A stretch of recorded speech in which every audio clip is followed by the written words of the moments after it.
Group 2 सब group 4 का result आ गया है, जिसमें से सिर्फ पटवारियों के 6,755 पदों पर भर्ती की गई है, जिसमें मिनिमम पासिंग मार्क जनरल के लिए 50% और ओबीसी एससी एसटी के लिए 40% मिनिमम अंक लाना अनिवार्य था पासिंग मार्क।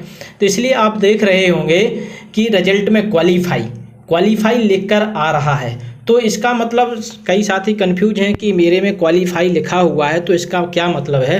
तो क्वालीफाई का मतलब ये है कि आपने जो 50% और 40% अंक हासिल किए हैं तो आप क्वालीफाई तो हो गए हैं, लेकिन आपको कोई भी विभाग में पद नहीं मिला है।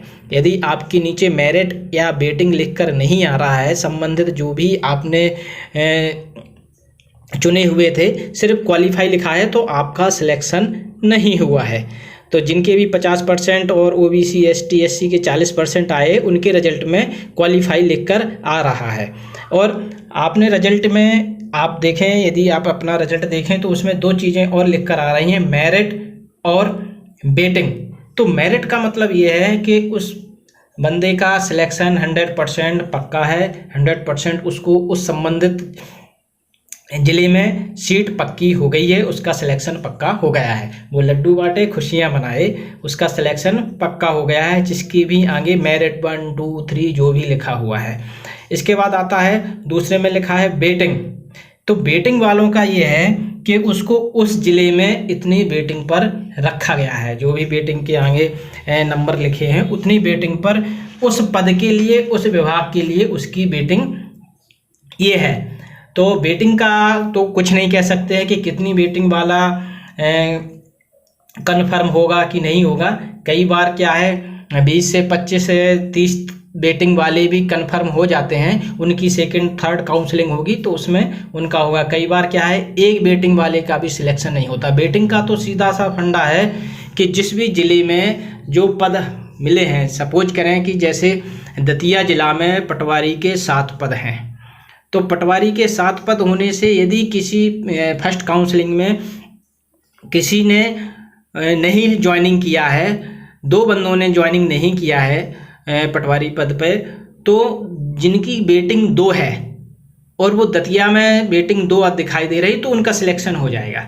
तो ये निर्धारण करता है कि किस जिले के पटवारी या कोई भी पद के ज्वाइनिंग लेते हैं नहीं लेते हैं। तो इसका कोई कैलकुलेशन नहीं बता सकता कि कितनी वेटिंग के कन्फर्म होंगे, कितने के नहीं होंगे। ये आपको तो सेकंड और थर्ड काउंसलिंग होगी, इसके बाद ही आपको इसी चैनल पर आप बने रहें, इस पर बता दिया जाएंगे कि कितने सीटें बच गई हैं वेटिंग वाली। इसके बाद ये 94 पेज की पीईबी ने पीडीएफ जारी करी है, जिसमें विभागों की merit cut off by waiting और कट ऑफ्स जारी करी गई है, जिसमें आप देख सकते हैं। यदि आपको ये पीडीएफ चाहिए तो ज्ञानोदय ज्ञान के डिस्क्रिप्शन बॉक्स में दी हुई लिंक से टेलीग्राम या व्हाट्सएप ग्रुप से जुड़ जाइए, वहाँ पर ये पीडीएफ है, आपको पीडीएफ मिल जाएगी। क्योंकि ये चैनल राजस्व विभाग से संबंधित है तो इसमें पटवारी के ही बारे में बात करेंगे। क्योंकि ये कट ऑफ जिला वार बनी है, हर ज़िले की अलग अलग कट ऑफ है, तो जिसकी एक नहीं बता सकते हैं कि पटवारी की कितनी गई है, हर ज़िले में अलग अलग कट ऑफ गई है। तो पटवारी के पद इस पीडीएफ में 41 पेज नंबर 41 से स्टार्ट हो जाता है, जिसमें आप देख सकते हैं। तो जिन लोगों का भी पटवारी के पद पर सिलेक्शन हुआ है, उन्हें राजस्व परिवार से जुड़ने के लिए हार्दिक बधाई और शुभकामनाएं। क्योंकि ये ज्ञानोदय ज्ञान चैनल राजस्व विभाग से संबंधित तकनीकी जानकारी और उसमें आने वाले नए अपडेट और योजनाओं की जानकारी मुहैया कराता रहता है। तो जिन भी साथियों का पटवारी के पद पर सिलेक्शन हुआ है वह अवश्य ये ज्ञानोदय ज्ञान चैनल को सब्सक्राइब कर लें, क्योंकि यहाँ पर अभी आपने बहुत सारी चीज़ें सीखना है और यह चैनल आपको आगे भी काफ़ी मददगार होने वाला है। इस पीडीएफ में पेज नंबर 41, ये जो पेज नंबर 41 है यहाँ से स्टार्ट हो गया है और सबसे पहले जिला श्योपुर का यहाँ पर रिजल्ट आया है। इसके बाद 41 से लेके 94 तक पूरा पटवारी के पदों पर ही यहाँ पर जानकारी दी गई है। तो अभी आप इसको एक बार यहाँ पर मैं समझा देता हूँ कि जो क्लास है, कई लोगों को डाउट हो रहा है कि किस क्लास में क्या है, मैं ये यहाँ पर बता देता हूँ। यहाँ पर देखिए, सबसे पहले तो ये कैटेगरी है। ये कैटेगरी में अनरिजर्व यानी कि जनरल, SC ST और ये सारे आ जाएंगे। इसके बाद आता है ये क्लास S, XK, S, ये डॉट। इसके बाद सेक्स में ओपन फीमेल इस प्रकार से है। ये टोटल सीट, यहाँ पर टोटल सीट दी हुई है। और इसके बाद ये टोटल सीट में से कितनी सीट अलॉट हो गई हैं और कितनी सीटें वैकेंट हैं, ये यहाँ पर दिया हुआ है। और ये मेरिट,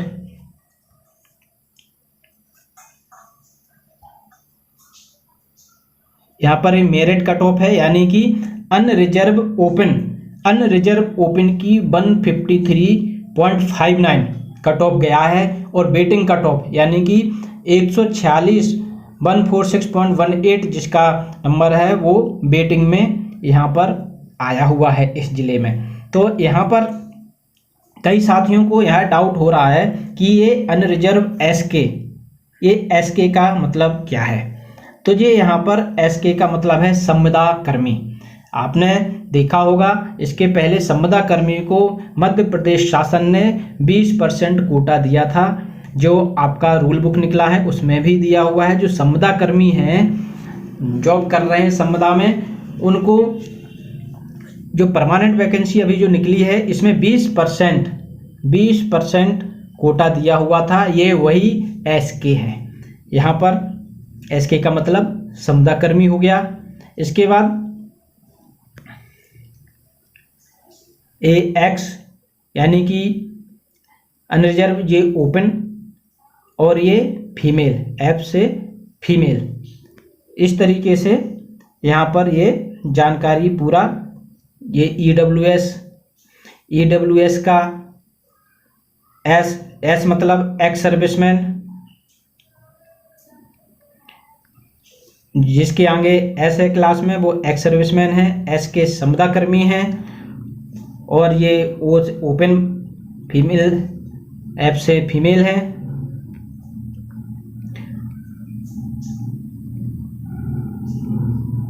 इस प्रकार से ये LD MD ये विकलांगता के श्रेणी में आते हैं।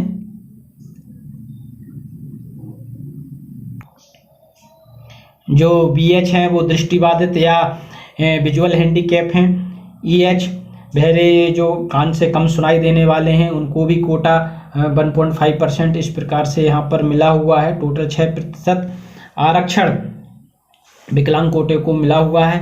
इसके बाद LD यानी कि लोकोमीटर डिसेबिलिटी, ये LD है। और MD यानी कि बौद्धिक दिव्यांगता डिसेबिलिटी, जो मानसिक बीमारी है, वो MD के अंतर्गत आते हैं। तो इस प्रकार से ये सारी क्लासें हैं, जहाँ पर बहुत सारे लोगों को SK का मतलब पता नहीं था, तो मैंने आपको बता दिया। SK का मतलब संविदा कर्मी है और S का मतलब एक्स सर्विसमैन है।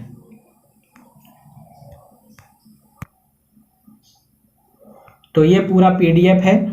आप एक तो अपना रिजल्ट चेक कर लें, जिसमें अपना roll number, date of birth और वो डाल के अपना चेक कर लें कि आपको कौन कौन से विभाग मिले हैं। नहीं तो आपके जितने भी नंबर प्राप्त हुए हैं वो इस सूची से भी आप चेक कर सकते हैं। तो जिनका भी पटवारी के पद पर सिलेक्शन हुआ है वो चैनल को सब्सक्राइब कर लें, क्योंकि अभी काउंसलिंग शुरू होगी।